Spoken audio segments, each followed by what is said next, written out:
Hi everyone, welcome to IT with Vijay. இன்றைக்கி நம்ம ஒரு இன்ட்ரெஸ்டிங் ஃபேக்ட் பார்க்க போகிறோம்.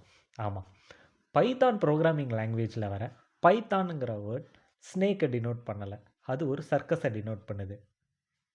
என்ன டவுட்டாக இருக்கா? ஆமாங்க, உண்மைதான், நம்புங்க. பைத்தானுங்கிற வேர்ட் ஸ்னேக்கை டினோட் பண்ணலை, அது ஒரு சர்க்கஸை தான் டினோட் பண்ணுது. லேட் 1980s இங்கிலாண்டில் ஒரு சர்க்கஸ் கம்பெனி இருந்தது. அதோட பேர் மோன்டி பைத்தான் ஃப்ளையிங் சர்க்கஸ். இந்த சர்க்கஸோட எல்லா ஷோஸுமே ரொம்ப ஹிலேரியஸாக இருக்கும். அது மட்டும் இல்லாமல் ரொம்ப சிந்திக்க வைக்கிற மாதிரியும் இருக்கும். இந்த சர்க்கஸோட மிகப்பெரிய ஃபேன் யார் தெரியுமா? நம்ம பைத்தானோட டெவலப்பர் ராசம். இவர் தன்னோட டைமை அதிகமாக அந்த சர்க்கஸில் ஸ்பெண்ட் பண்ணுவார். அது மட்டும் இல்லாமல் இவருக்கு அந்த சர்க்கஸ் மேலே ஒரு அலாதிய பிரியம் இருந்தது.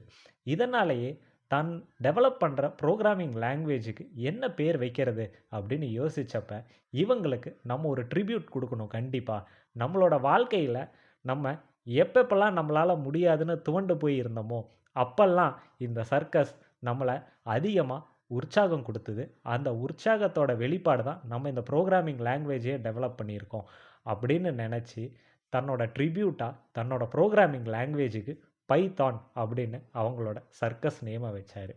இன்றைக்கி பைத்தான் வேர்ல்டில் த மோஸ்ட் பாப்புலர் லாங்குவேஜாக இருக்குது. எல்லாருமே இந்த பைத்தான் ப்ரோக்ராமிங் லாங்குவேஜை யூஸ் பண்ணுறோம்.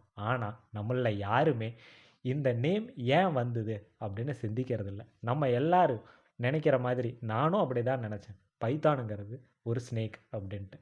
ஆனால் ரோசம் அப்படி நினைக்கல. அதை ஒரு ட்ரிபியூட் பண்ணி அதை அவர் யாருக்கு கொடுக்கணும்னு நினச்சாரோ அந்த பேரை தன்னோட லாங்குவேஜுக்கு கொடுத்துருக்காரு.